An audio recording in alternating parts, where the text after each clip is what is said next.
And that sound means it's the start of another Missal for the masses. I'm your host, Gary. And I'm Casey. And this is the Chaplain's Assistance Motorpod. This is the podcast that's centered around the vehicles, playsets, and even trailers of the G.I. Joe, a real American hero toy line from 1982 to the present day. We also talk G.I. Joe and connected comics, and sometimes figures and other military and adventure toy lines and their associated comic books. So, Casey, how you doing this week? Hey, I'm doing good. Get anything interesting in the old Postman? Got a few Motu cartoon collection figures, but I don't know if I showed you this one already. The Sparrow. Oh, no, that's the first time you've shown that one to me. Yeah, she's really cool, and I love that the mask comes off. Oh, okay. Oh, that's neat. I don't know a lot about this character, but I mean, she's really a cool character, and I love the Horde. I'm just always a bad guy, I guess. G.I. Joe, I like Cobra. Delta 17, I like the bad guys there. The retrograd. The retrograd, and I like my goodness, what was her name? Crimson Shadows, is that right? Crimson Shadows, yes. But yeah, I like I don't know, just bad guys are always more interesting to me. Yeah, there's something to be said for bad guys. Yeah, so this week I finally picked up, I completed my run of Charlton's The Fightin' Five. A friend of mine, a friend of the show, Kirk Spencer, told me to get Fightin' Five pre-COVID. And we're talking like 2017, 2018. Mm-hmm. And I started piecing it together here and there. And I put off the big book because it was $60. And that is Fightin' 540. First Mm-hmm. appearance of the essentially anti-hero Peacemaker. And $60 was too much in 2018 for Gary, but he spent significantly more in 2025 to get a slabbed copy just to be like, yep, it's done. It's been 4 years since I last picked up an issue from Fightin' Five. That was Peacemaker's second appearance I found at a flea market for $12. And, but now I got the whole run, super happy. That's another run of comics, ticked off, and I can move on to the next thing. Now, how many was total in the series? It's only like 13 or 14 books. And the last two books in the series is the Peacemaker appearances. So, they're $3-4 books, at a flea market all day long. You can spend like $10 online for them. But the last two books, depending on, they're all great. You can find some raw copies. They're still several $100s.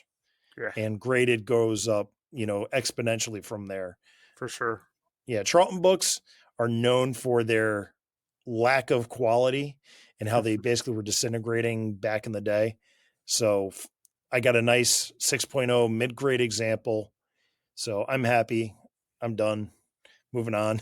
I think there's going to be a grader at Joe Fest this year. I'm not sure what company. I saw figures. I don't remember seeing anything for comics. If they are doing comics, I'll probably pick up another Delta 17 #1 and get it graded. Oh, that'd be awesome. Slabbed and all that. That'd be awesome. Maybe even have Steve sign it. Oh, and you can get it a certified signature. Yep. So that'll be neat. Yeah. Him and Ken both. They both worked on it. So that would be, I think, outstanding. Yeah. Have Ken sign it too. Yeah. I'll have both.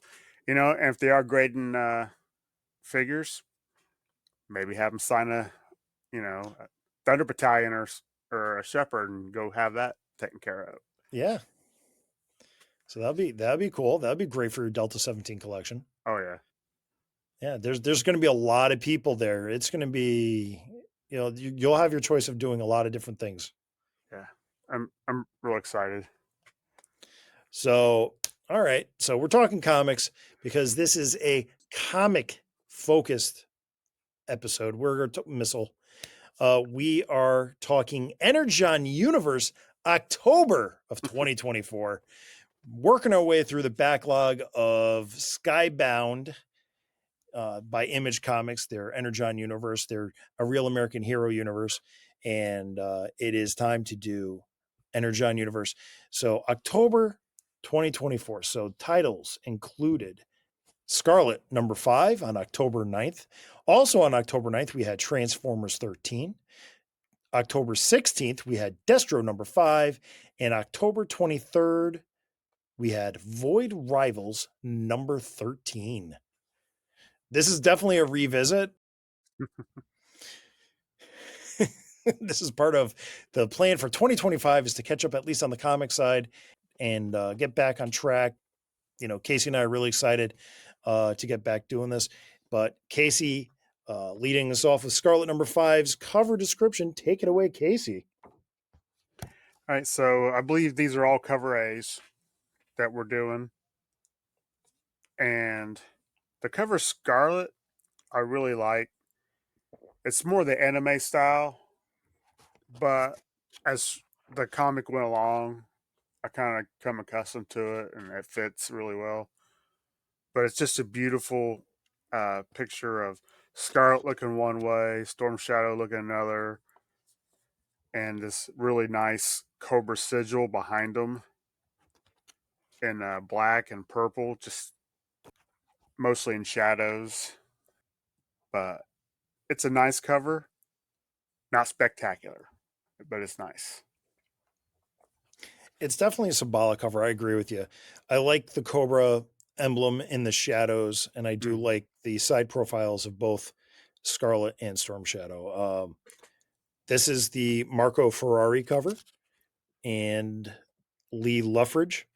So they're doing the art and the colors. I got to say, I think it's a nice profile of both characters. Mm-hmm. I like the fact that Scarlett's looking straight ahead, and Storm Shadow's kind of giving the reader the side eye. He's side eyeing through the fourth wall, Yeah. and he's holding the Enichi no Ken blade, and it's glowing. So it's yeah, I think it's a powerful cover.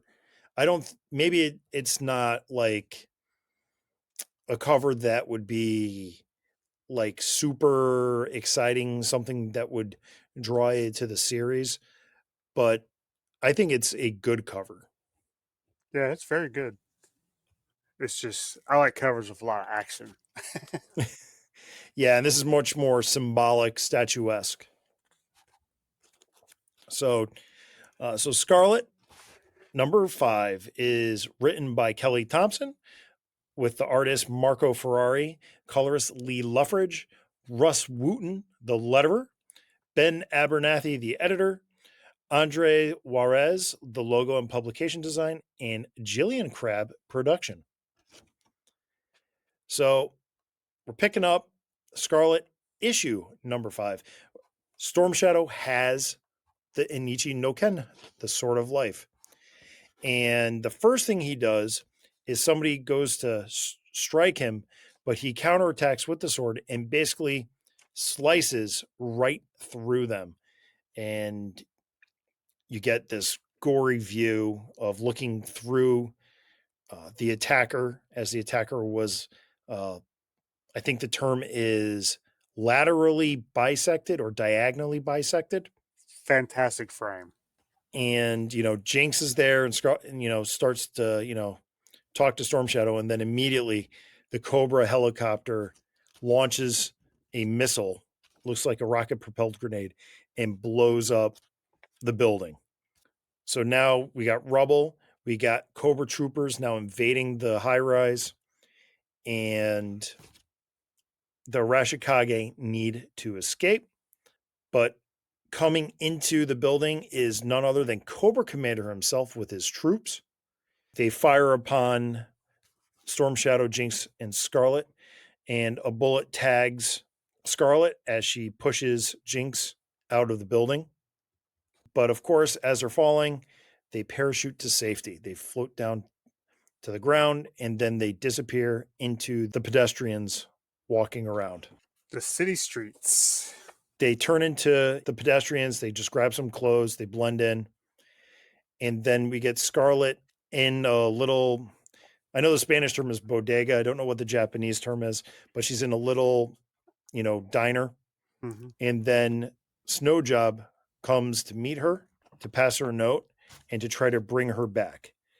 But she doesn't want to go back without Jinx because she doesn't want to lose Jinx again.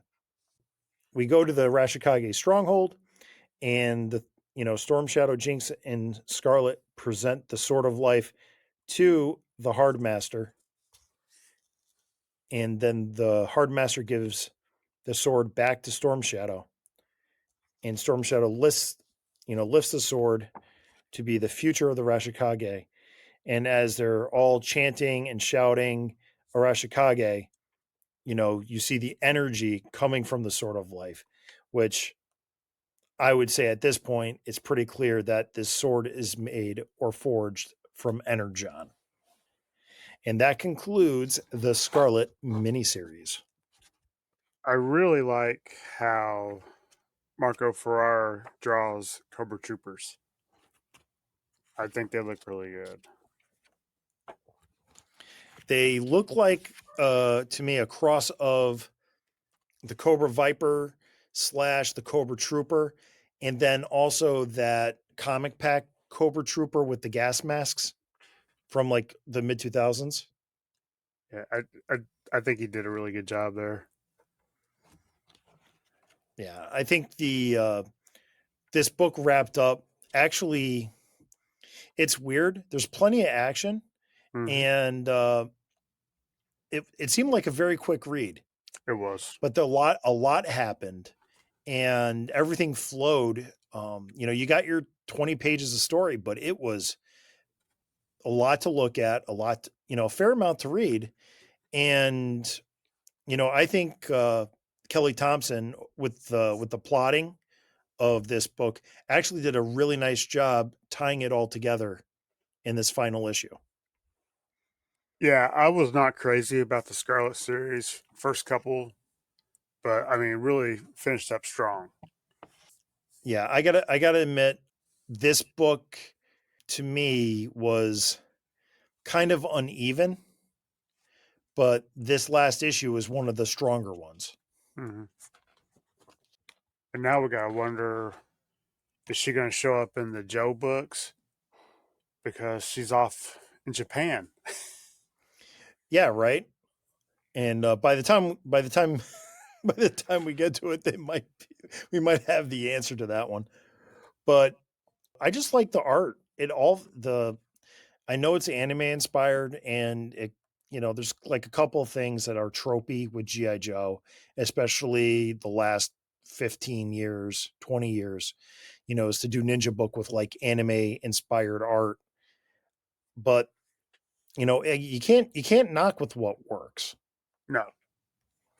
I mean, that fits for her. It wouldn't fit if you're doing a Beachhead book or someone like that. But it fits for Scarlet, Storm Shadow, Jinx. I like I like the character moment between Snowjob and Scarlet Me too. when they're discussing the future of her undercover and if she's coming back. I thought that was an excellent moment in the series, showing that she's still a Joe, she's still Mm-hmm. loyal to the Joes, but she's also leave no Joe behind, and Jinx is a Joe. And I did like how Snowjob said he wondered if it was a good idea to stalk her to send two redheads to be undercover in Japan. That was a good moment earlier on, yeah.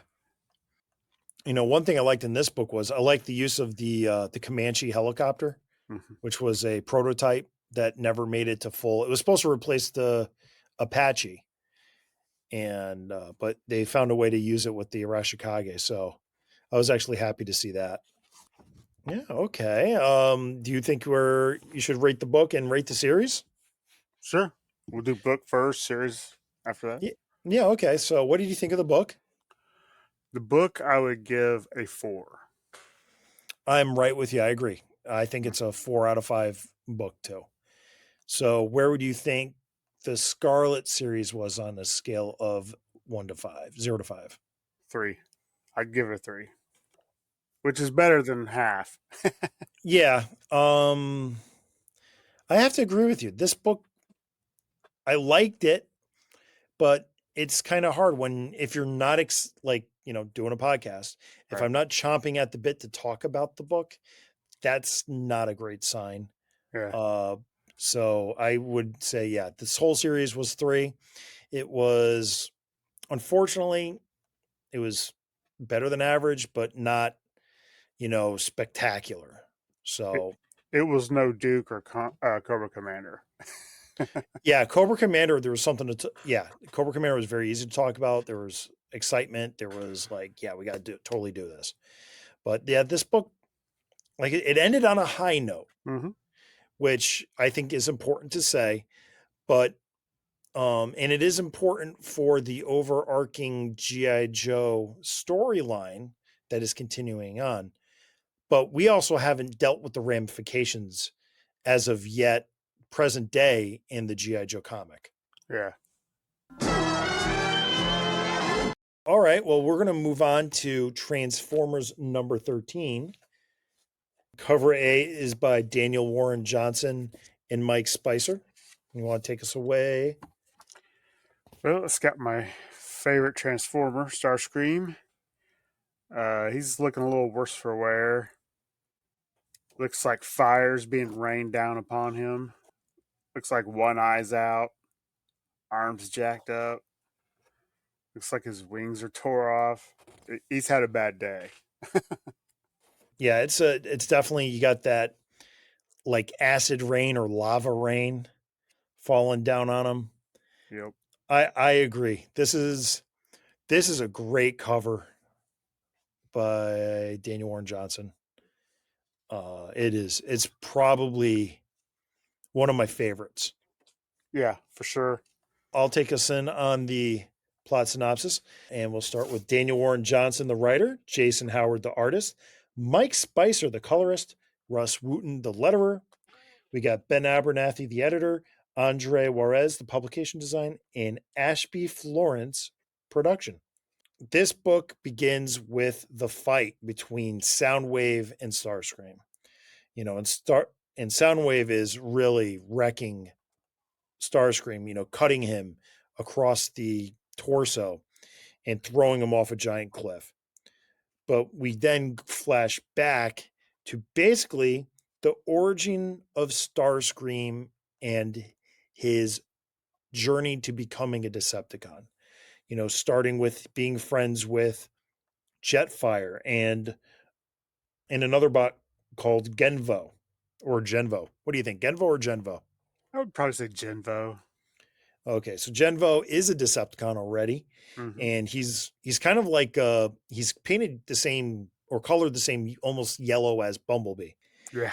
So Jetfire, Starscream, who's known as Ultar, and Genvo are trying to get a view of the passing, and it is basically of, I guess they're Sentinels, but it's basically Omega Supreme. And they're all talking. They're talking about the emerging battle between the Decepticons and the Autobots. And during the passing, basically there is a battle erupting between the Autobots and Decepticons. And you get Cup, who's manning a station. Essentially, though, the Decepticons rally, and we have, I think it is Bruticus, we have Shockwave, and then we have Genvo. You know, they're going to attack the Autobots when a missile strikes, blowing up and sending Ultar Starscream, and he gets hurt. And then as Genvo picks up Ultar and they're running away, Genvo gets hit by an Autobot, and not just any Autobot, it is Optimus Prime. And then you get, a full page spread. We have Bumblebee in the background and another unnamed Autobot in the very back. And I'm looking at the eyes. It looks kind of like Grimlock. And then we go back to the present, and we have Starscream, basically getting boiled alive by lava, kind of like Anakin Skywalker in Revenge of the Sith. Mm-hmm. He's come upon by a man who's wearing chains, kind of like a dreadnought, and he's all in shadow. Turns out it is a member of Cobra, and they're using a hiss modified with a crane to take Starscream out of the lava. Oh, the top part Yeah, of the top part. Starscream. These guys are from Mars, and they're lifting up Starscream, and then all of a sudden, something slips and Starscream falls. But then, as they're talking about their next move, we go back to Cybertron in the past, and Starscream, again, Altar, is approached by Megatron as Starscream is wondering what to do. And Megatron says, "You can be a member of the Decepticons too." And Megatron transforms into that pistol tank. And when Starscream holds Megatron for the first time in his hands, Altar says, "My name is Starscream." And that's where we leave off. And I'm just gonna say it. Was not a huge fan of the art of this book. I like the grittier style that we have been getting throughout the whole series. But that 2-page spread is beautiful. Yeah, I believe this is Jason Howard's first issue on Transformers. They're kind of aping, again, it's like everybody's, and then in all these books lately, it hasn't really been a style shift, but it is, Mm-hmm. I don't know, I wasn't like turned off by the art, but I liked the way the renderings were for like the present day was much more grizzled and hard and edgy. Right. But then when they went to Cybertron in the past, everything was like portrayed newer. It looked almost like Transformers animated, so it was Right. definitely a lighter touch. So with that, I would also say that Mike Spicer's colors worked really well with each scene too. Yeah, I'm just more of a big fan of like the grittiness of the Transformers. But that 2-page spread of Megatron meeting Starscream for the first time and transferring, changing himself into the gun, that was really nicely done. I could see that being a poster. But the other thing too, I want to say, like if you go that, so that's basically like the second to last page. But when you get to the last page, so Mm-hmm. remember what I just said, like the art was grittier in present day and shinier but literally you turn the page, and when Starscream becomes, when Altar becomes Starscream, there's essentially the style shift right there Mm-hmm. to signify that this is when he turns dark. He goes against the Autobots. And I got to say this about this book is memorable because Mm-hmm. other than trying to remember what they called Omega Supreme as he flies over once every 200 years, Yeah. Starscream's origin story was memorable. Like once I opened this up Yes. again, I was like, "Oh, this is the Starscream origin issue." And that tells you how good Daniel Warren Johnson's writing is on this Eisner winning book.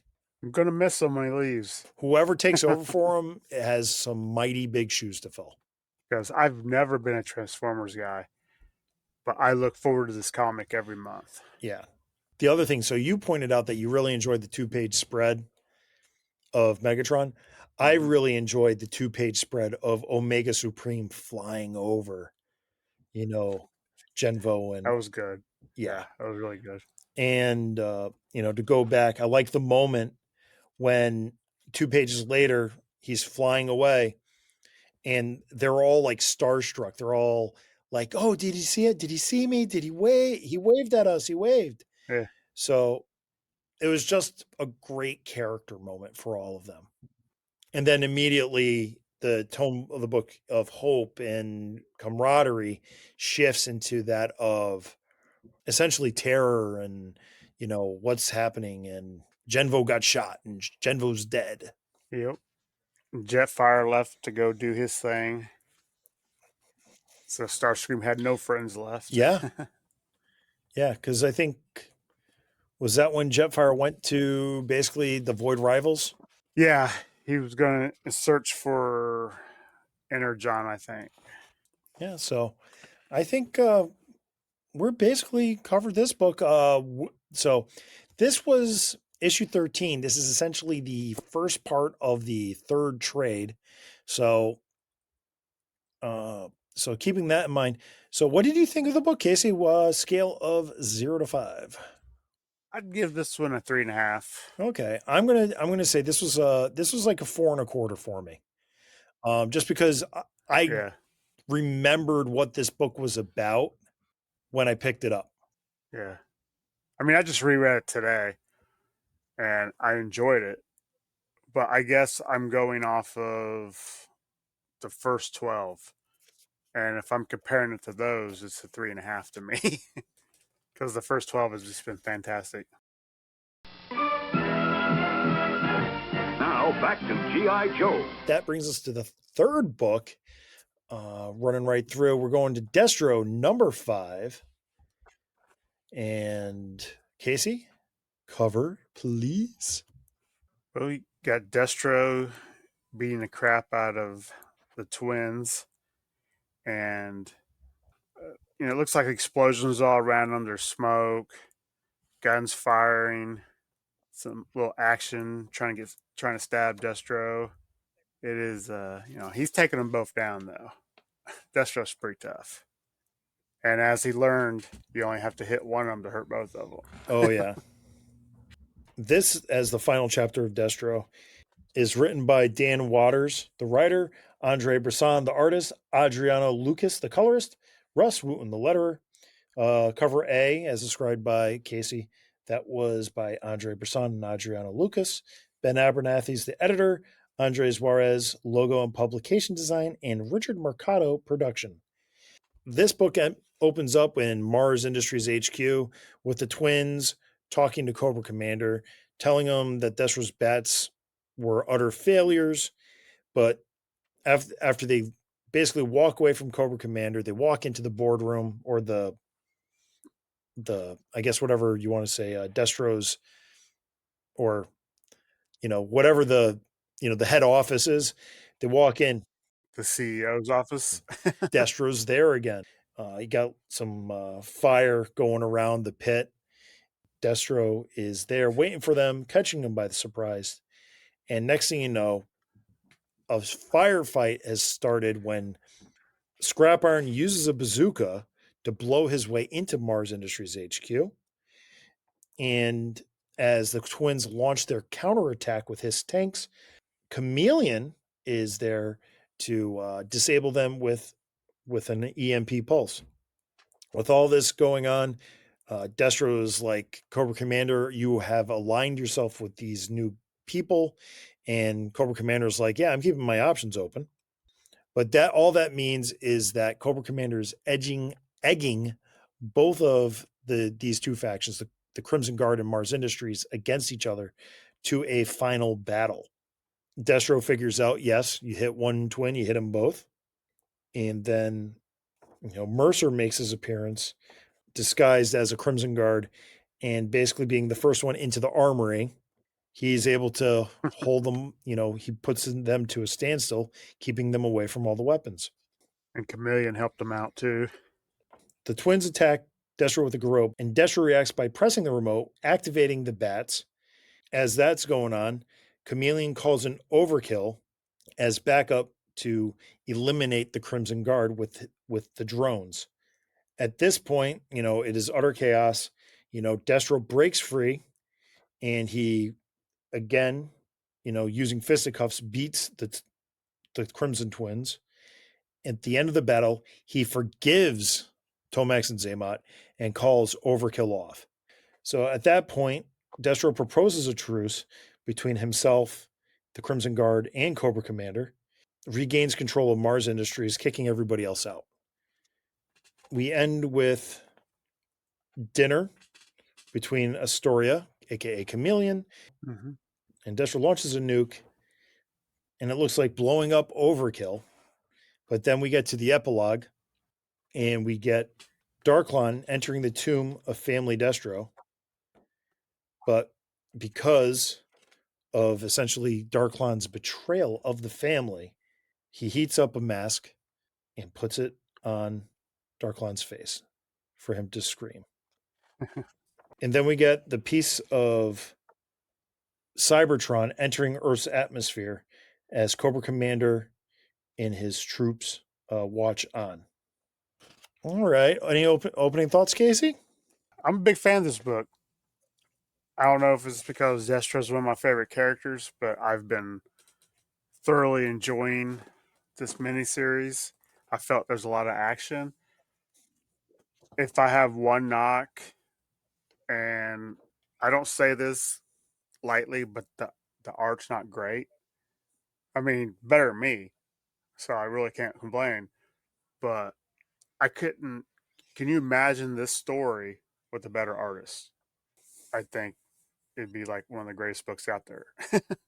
Yeah, Andre Bresson's art is uneven. There are some Yeah, things look very well rendered, and then other things look like misproportionately rendered.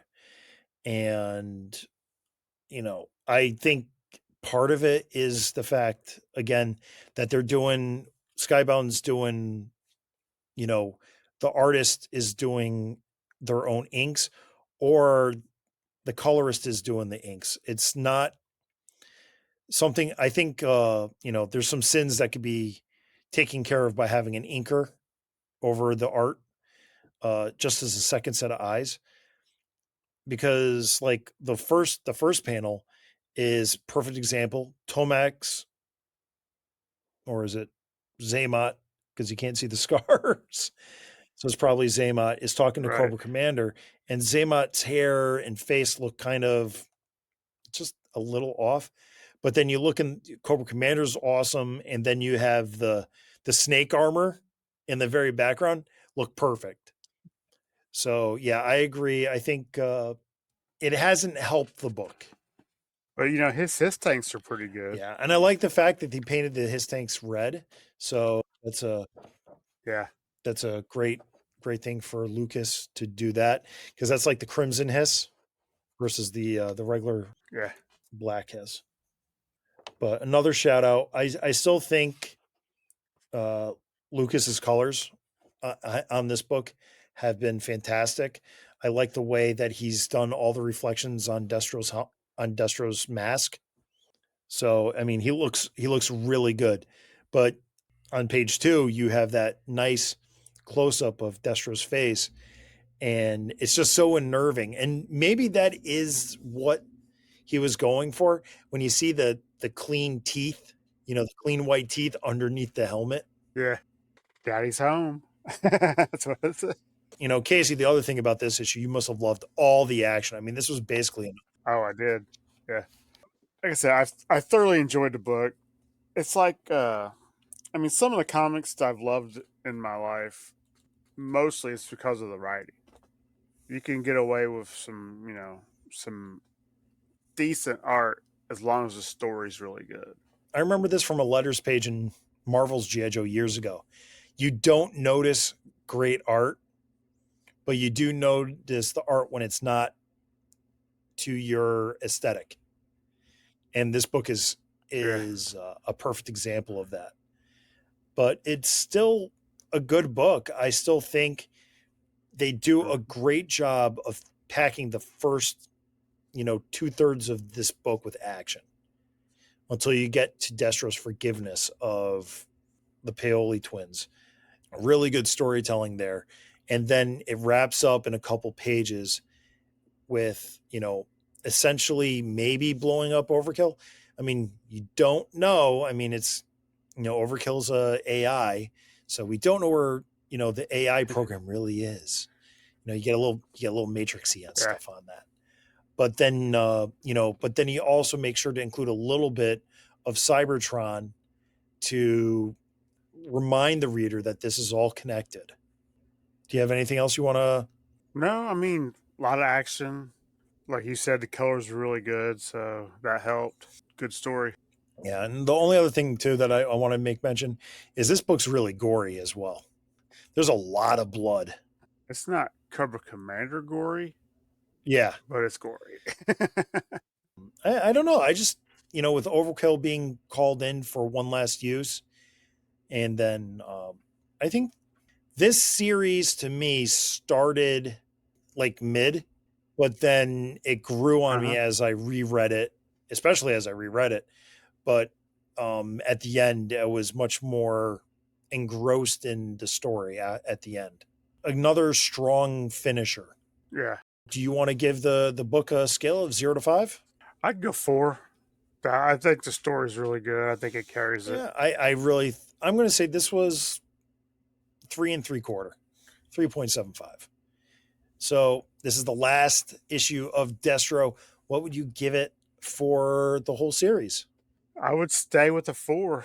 I think it's been a very consistent book. The story's been good throughout the whole thing. I'm telling you, changed up the artist maybe, and I'd be looking at a 5. Yeah, I would say that the Destro mini was like, I agree with you, like a 4. So, Mm-hmm. before we get to the final book, all right. So we've talked Destro, we've talked Scarlett. Now we've also read Cobra Commander and Duke. So, do you want to? I know this is coming up, but we didn't talk about this before. Do you want to rank the 4 of them? You want to go, your favorite to the least favorite, or least favorite to favorite? I'll go favorite to least favorite. Favorite would be Cobra Commander, then Duke, then Destro, then Scarlett. Okay, yeah, I'll go in reverse order. I'm pretty similar to you. My least favorite was Scarlett, but I still liked it. And then Duke is my third Yeah. favorite. Just because I felt, I don't know, Duke seemed to stay alive because of the plot. Destro's my second favorite, and Cobra Commander's my favorite. Cobra Commander is just a book like I don't want to like it because it's this book about a villain. I don't want to read I feel dirty, but it was so engrossing. It was so good. But that means the next time we talk about Energon Universe, we'll be talking about G.I. Joe #1, and it'll only be 3 books a month. So, Yeah. And I have things to say about that one. so finally, for tonight, we're going to talk Void Rivals #13. And Casey, why don't you take us away with the cover description? It's Pythona with 4 of the guards, but The Royal Guards. royal guards. 4 royal guards. The beautiful space in the background. Yeah, it's like a pink mist towards the bottom, almost like they're in a dream sequence. But it's a really nice picture of Pythona. The guards look better on the inside than they do the cover, I think. Okay. But it's I don't know. I like it. Yeah, that could be a style choice. I think that could be also Patricio Del Pesce's colors a little bit because the cover is kind of darker than the rest of the book. I got to say this: when they announced this cover for Void Rivals, I was super psyched because Mm-hmm. I don't know. It's like this is the first time Python has been on a cover, and it's pretty nice to get a new cheesecake bad girl other than Baroness. Admittedly, I'm a fan of the '87 movie, so to me, this was a great cover. I love this cover, and I love Pythona, which is the reason why I know I have several of the other variant covers. Void Rivals is brought to you by Robert Kirkman, the writer, Lorenzo De Felici, the artist, Patricio Del Pesce, the colorist, Russ Wooten, the letterer, Ben Abernathy, the editor, Andre Juarez, the logo and publication design, Ashby Florence, the production, and Void Rivals, created by Robert Kirkman and Lorenzo De Felici. And we open up with Globulus telling Pythona that she failed him, she failed Cobra La. And we realize that was only a dream as she wakes up with the Royal Guard as they fly in space with their organic creature and they get to essentially a moon where they land and they find tracks and they go to track it. Apparently, the Royal Guard needs helmets, but Pythona doesn't. So that suggests whatever moon or rock this is, maybe there is an atmosphere, or the citizens of Cobra La do not need oxygen. But then we go to the wasteland and we get Springer driving Derek while Solila goes down into the center of the ring in the wastelands. And, she's with Handroid. And then we have out in deep space, we have our good buddy Skuxoid, looking to, we got to see when Skuxoid refusing payment for delivery. And the guy who contracted him is kind of confused. But then we're back on the wasteland with Springer and Derek as Springer brings him back to the city. So we're in Zertonia. There's a lot of bouncing back and forth in this one. Yeah, there's a lot of bouncing back and forth. But anyway, essentially, Solila is looking for Zertotrion. Derek gets back to Agoria. So he's going to meet with his dad and talk about unity with Zertonia. Derek's dad is like, no, unity will undo everything in the ring. But in Zertonia, Premier Zalalak is being convinced that unity is the future, even though he believes it is, blasphemy. Yeah. So, and he's being told by Mistress Vil that yes, it is not just an ending, it is a new beginning. Which I really like that part. So you like this book, Casey? What do you want to start off with? What do you like?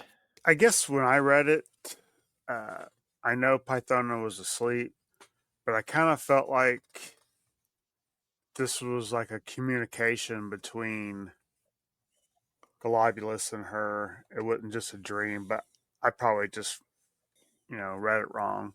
No, that's a good way. That is, there's so much about Cobra La we don't know. It could be.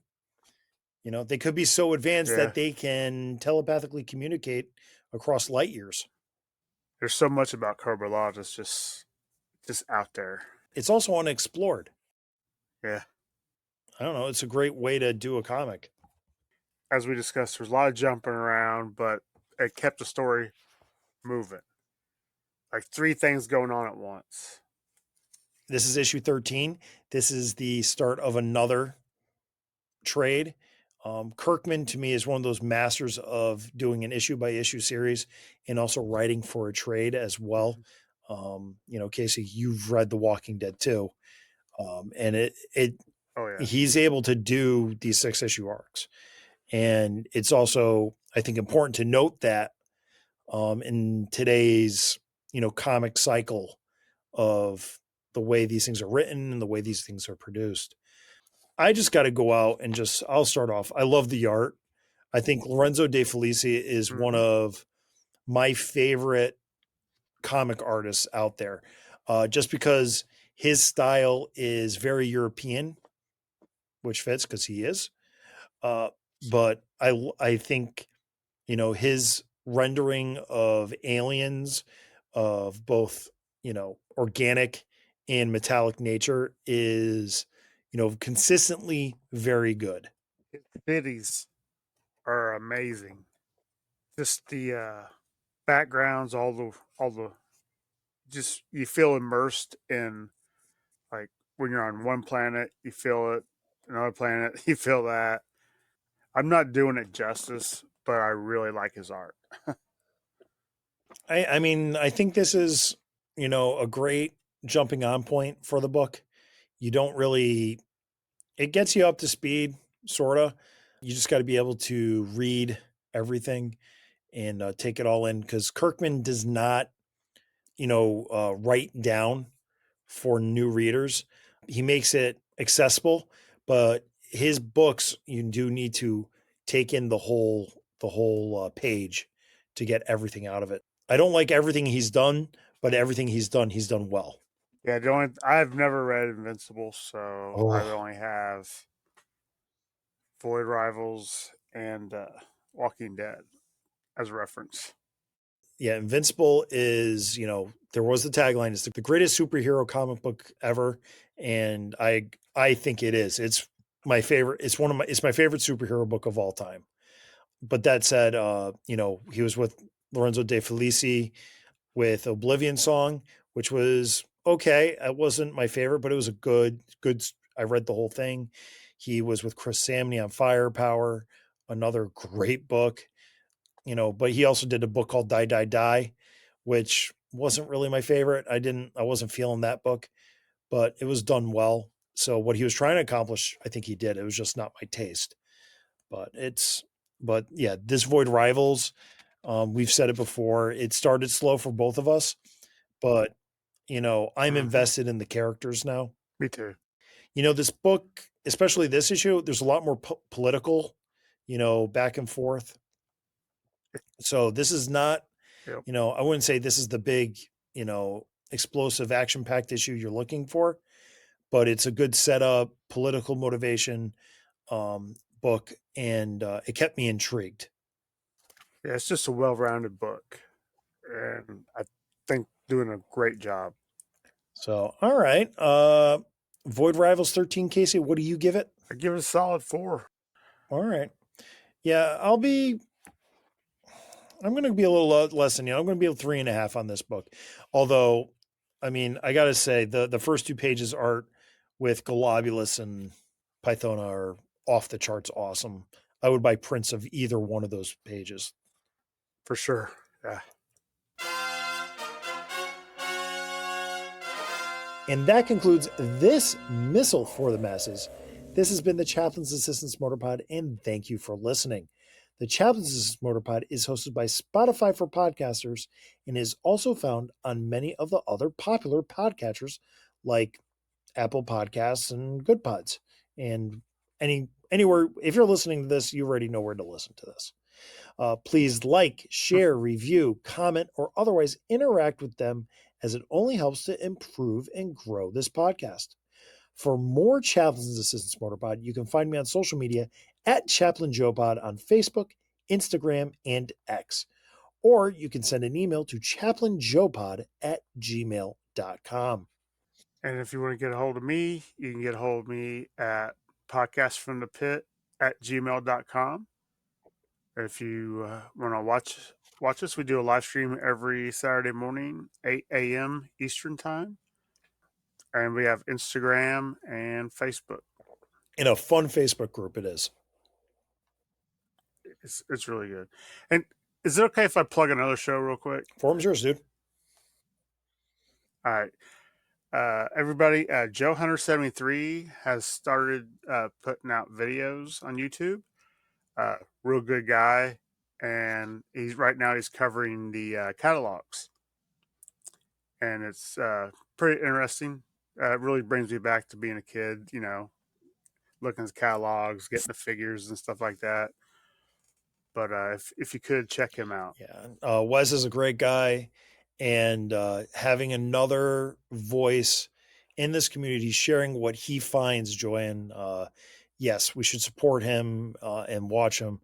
And yeah, like I said, I think I talked earlier when he releases 82 catalog, I was just like through the moon because I have never seen one of those. Yeah. I remember seeing one as a kid, but back then you didn't really keep stuff like that. All you wanted was the toys.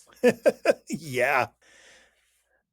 All right. So the Chaplain's Assistance Motorpod is the strange, but not estranged, nerdy little brother of The Pint, a pop culture podcast. And with all of that said and done, one final missile for the masses: be decent to one another. Take care, everybody.